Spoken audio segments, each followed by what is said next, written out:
Heartbreak for Her Majesty the Queen. Hi, good morning. Neil Sean here in the heart of London. I hope you keep well. And as ever, thank you for joining me. We are in Piccadilly Circus today. We're out and about filming, so we thought we'd take a little break to tell you all about, of course, the latest breaking royal news in the very heart of London. Now, I'm not sure, but if you agree with me on this, do let me know in the comments below. I think if there was one image from last year that really signified just, well, how a difficult time our glorious Majesty the Queen was going through, it's this particular image. You know, the one where she was sat all alone in St George's Chapel in Windsor.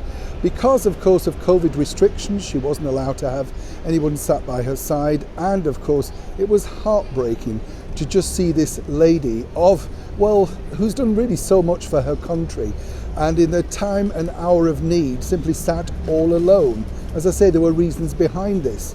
Now, there are some positives of that, of course, because let's not forget, our British monarchy is loved worldwide, and that particular image did actually turn around, shall we say, some naysayers. It's proven that Her Majesty the Queen is now more popular than ever worldwide, and the reasons behind this are truly to do with the fact that she's seen as stoic and getting on through things in the, well, you know, adverse situations. As I said to you before, of course, let's not forget that Her Majesty the Queen has lived through so many events of the world, including the Second World War, amongst other things.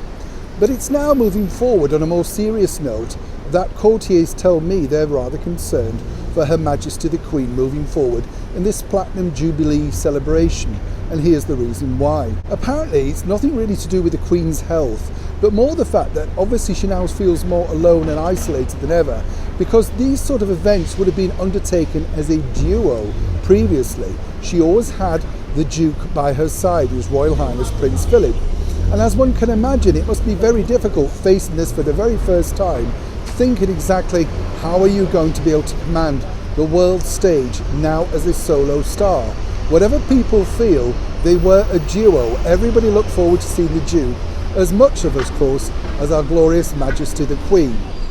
One of the situations that they've tried to do is to make sure that Her Majesty is never truly alone. That's why Edward and Sophie are regular visitors to Catherine and William when restrictions allow. But as one insider told me, this particular year has not just been heartbreaking for Her Majesty the Queen, but more importantly, she realises now what she owes the rest of the world. As they want to celebrate with her, she must try and pull herself together to make sure that she too can show happiness for the rest of the world for all the things that they've done for her. As ever, always thinking of the other is one of the reasons why she's so adored worldwide. Neil Sean in the very heart of London.